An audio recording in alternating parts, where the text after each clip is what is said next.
This morning, the site of the off-campus home where 4 University of Idaho students were brutally murdered is now an empty lot. We just didn't feel that it was the best decision for the children. It was just over a year ago when prosecutors say Brian Koberger, a criminology graduate student at a nearby college in Washington state, snuck into the rental home in the early morning and proceeded to stab Kaylee Gonsalves, Madison Mogan, Xana Kernodle, and Ethan Chapin.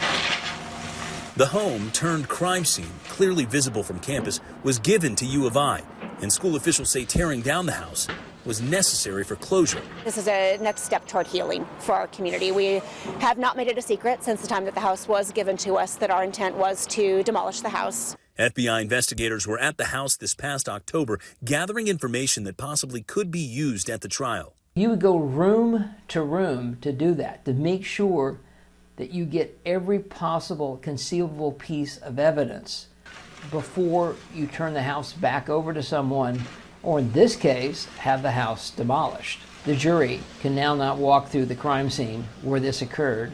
It's so important, if the jury so desires, to be able to walk physically into the rooms where these attacks occurred.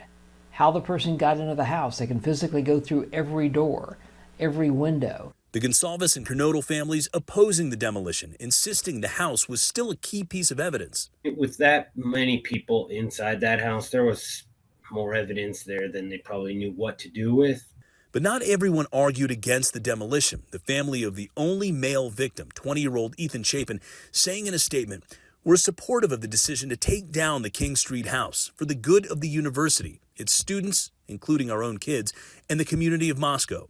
The anguished families of the victims now putting public pressure on the court to speed up justice. These children can't speak for themselves. It's our job to speak for them. Having an empty parking lot really is way less important than making sure that these kids get justice. Well, the university says for the moment, the land where the house once stood will remain a vacant lot. Meanwhile, a date has not yet been set for the murder trial, a judge entering a not guilty plea on Koberger's behalf. If convicted, Koberger faces the death penalty. Mola Lengi, ABC News, Denver.